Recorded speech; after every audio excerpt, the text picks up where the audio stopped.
बिना एक भी चुनाव लड़े मुख्यमंत्री की कुर्सी, राजनीति से संन्यास लेकर बोरिया बिस्तर बांध चुका नेता अचानक देश का प्रधानमंत्री और एक अकेला निर्दलीय विधायक पूरे राज्य का मालिक।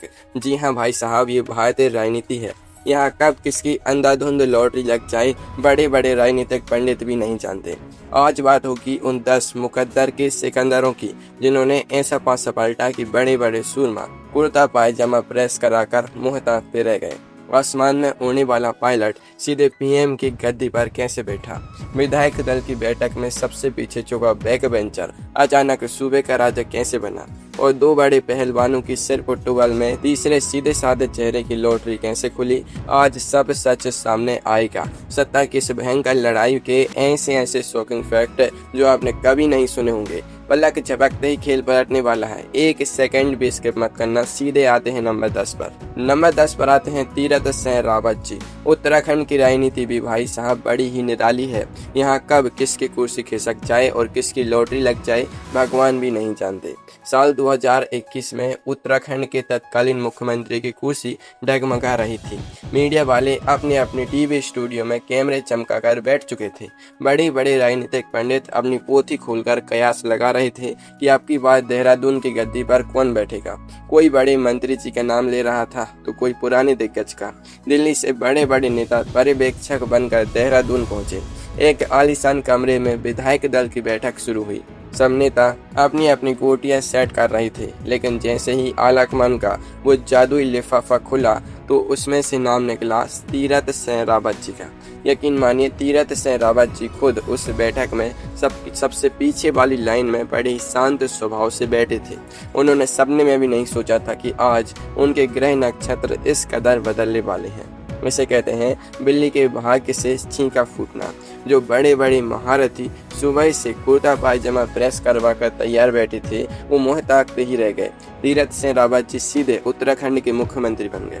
हालांकि उनका यह सफर बहुत ही छोटा रहा, लेकिन किस्मत की इस छलांग ने साबित कर दिया कि राजनीति में कब किसका सिक्का चल जाए कुछ कहा नहीं जा सकता। अब उत्तराखंड की इन खूबसूरत वादियों से सीधे चलते हैं दिल्ली के उस ऐतिहासिक दौर में जहाँ राजनीति का एक ऐसा अजूबा हुआ जिसे देखकर पूरी दुनिया हैरान रह गई। सोचे क्या कोई बिना संसद का मुंह देखे भी देश का प्रधानमंत्री बने रहने का ख्वाब देख सकता है। चलिए जानते हैं अगले नंबर पर। नंबर 9 पर आते हैं चौधरी चरण सिंह जी। भारतीय राजनीति में चौधरी चरण सिंह जी किसानों के बहुत बड़े नेता माने जाते थे, लेकिन उनका प्रधानमंत्री बनना किसी फिल्मी कहानी से कम नहीं था। साल 1979 में जब केंद्र की मोरारजी देसाई जी की सरकार के भीतर भयंकर सिर फुटबॉल चल रही थी, सरकार आपसी कलह के बोझ से खुद ही दबी जा रही थी। ऐसे में चौधरी चरण सिंह जी सरकार से अलग हो गए। अब उनके पास सरकार बनाने के लिए जरूरी नंबर तो थे नहीं, लेकिन तभी भारतीय राजनीति का सबसे बड़ा पासा पलटा। विपक्ष में बैठी उनकी धुर विरोधी नेता इंदिरा गांधी जी ने अचानक घोषणा कर दी कि वे चौधरी चरण सिंह जी को बाहर से बिना शर्त समर्थन देगी। यह सुनते ही चौधरी चरण सिंह जी के खेमे में घी के दिए चल गए। जो नेता एक दिन पहले तक विपक्ष की बेंच पर बैठने की सोच रहा था वो सीधे प्रधानमंत्री की कुर्सी पर जा बैठा। लेकिन भाई साहब, राजनीति में कोई मुफ्त में हलवा नहीं बांटता। इंदिरा गांधी जी ने अपना दांव खेल दिया था। जैसे ही चौधरी चरण सिंह जी को संसद में अपना बहुमत साबित करना था, उससे ठीक एक दिन पहले इंदिरा गांधी जी ने अपना समर्थन वापस ले लिया। नतीजा यह हुआ कि चौधरी चरण सिंह जी को बिना संसद गए ही इस्तीफा देना पड़ा। इसे कहते हैं हाथ को आया पर मुंह न लगा। बिना संसद का सामना किए प्रधानमंत्री बनने का यह अनोखा रिकॉर्ड तो आपने देख लिया, लेकिन क्या आपने कभी ऐसा सुना है कि दो बड़े ताकतवर पहलवान आपस में इस कदर लड़े कि बाजी किसी तीसरे सीधे साधे इंसान के हाथ लग जाए।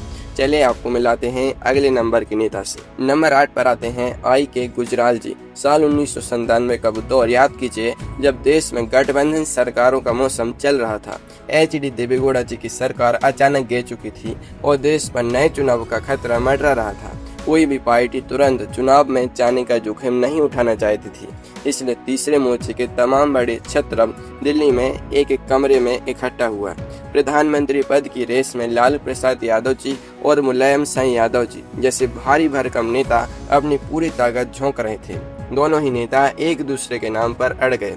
हालात ऐसे बन गए कि अगर लालू जी प्रधानमंत्री बनते तो मुलायम जी बगावत कर देते, और अगर मुलायम जी बनते तो लालू जी सरकार गिरा देते। जब इन दोनों बड़े बड़े पहलवानों की लड़ाई में कोई रास्ता नहीं सूझा तो एक ऐसे चेहरे की तलाश शुरू हुई जिसकी किसी से कोई दुश्मनी ना हो, जो एकदम शांत रहता हो। बस फिर क्या था, राज्यसभा के सदस्य इंद्र कुमार गुजराल यानी आई के गुजराल जी का नाम अचानक हवा में तैरने लगा।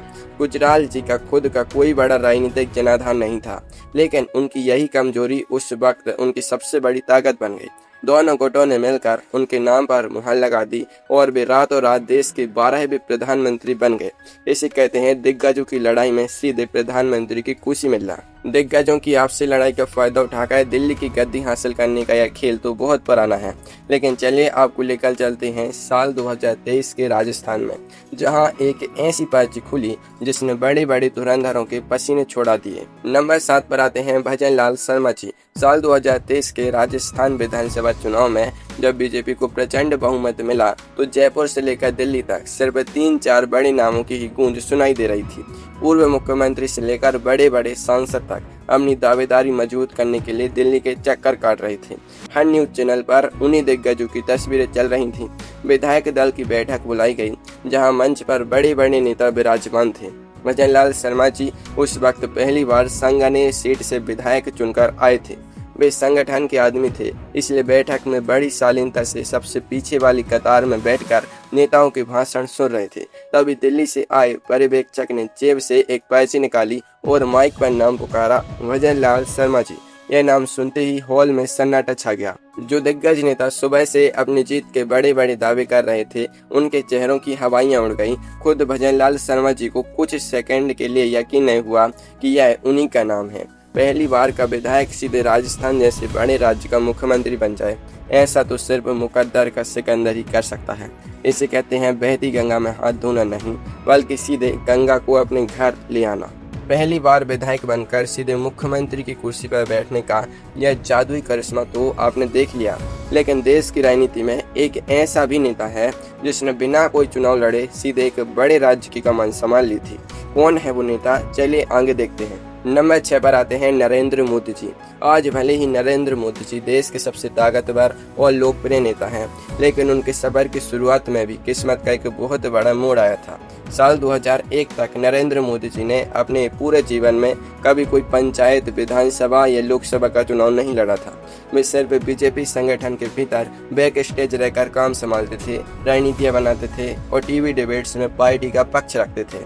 उस समय गुजरात में केशुभाई पटेल जी मुख्यमंत्री थे, लेकिन राज्य में आई भीषण भूकंप और कुछ राजनीतिक उपचुनावों में हार के बाद सरकार की छवि पर असर पड़ रहा था। बीजेपी आलाकमान को गुजरात में एक बड़े फेरबदल की जरूरत थी।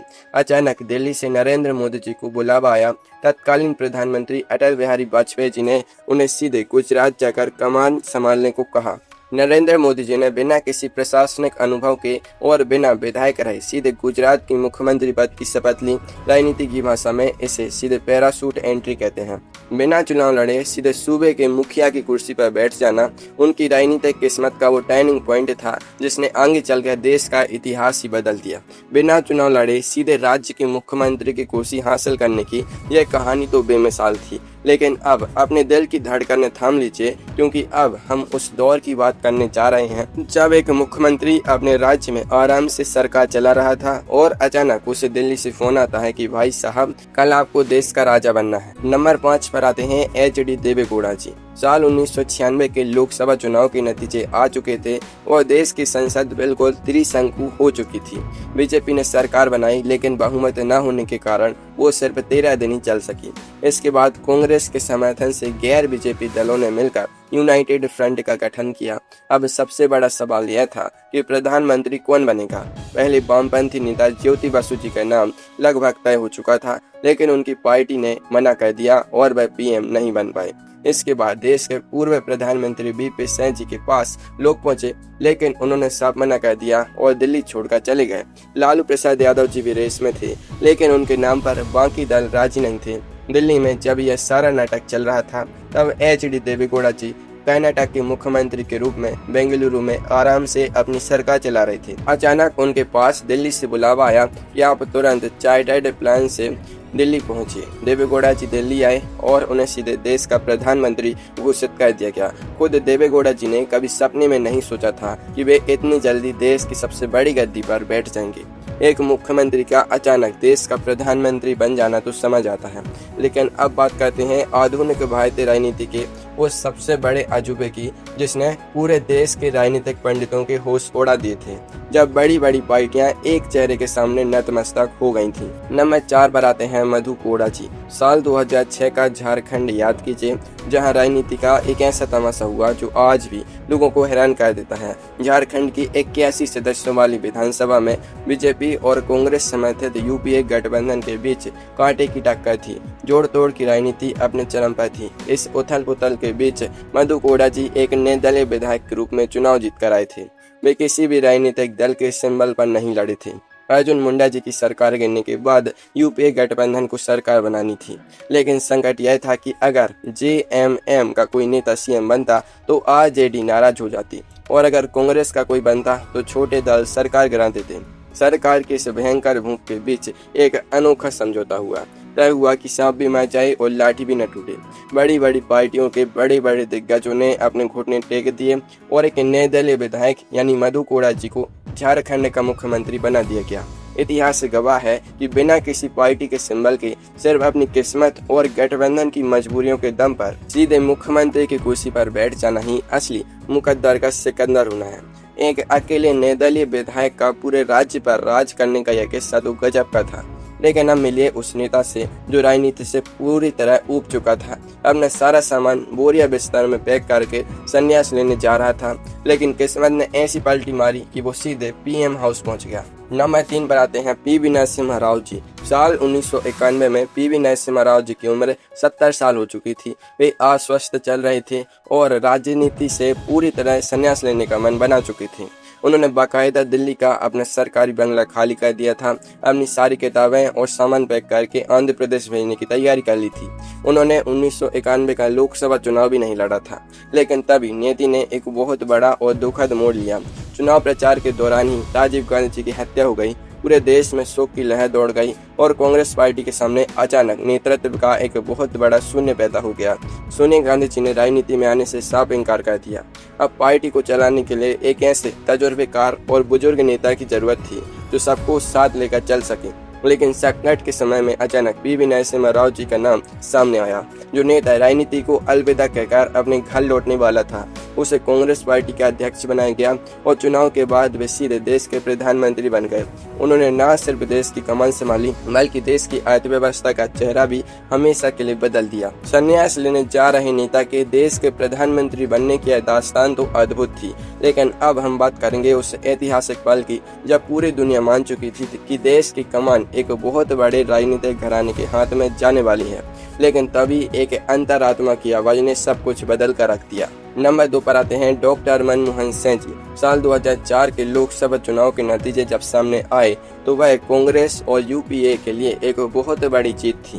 पूरे देश के मीडिया से लेकर विदेशी अखबारों तक में यह हेडलाइन छप चुकी थी कि सोनिया गांधी जी देश की अगली प्रधानमंत्री बनने जा रही हैं।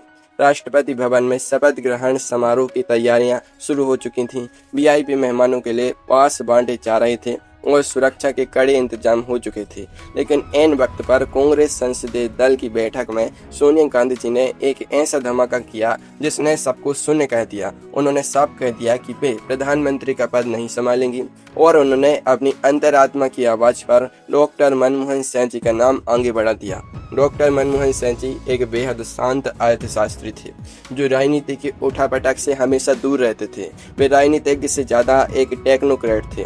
उन्होंने कभी भी देश का प्रधानमंत्री बनने की रेस में हिस्सा नहीं लिया था, लेकिन किस्मत का सितारा ऐसा चमका कि वे सीधे देश के प्रधानमंत्री पद की शपथ लेने पहुंच गए। उन्होंने पूरे 10 साल तक देश पर राज किया, जिसे देखकर यही कहा जा सकता है कि दाने दाने पर लिखा है खाने वाले का नाम। और कुर्सी कुर्सी पर लिखा है बैठने वाले का नाम।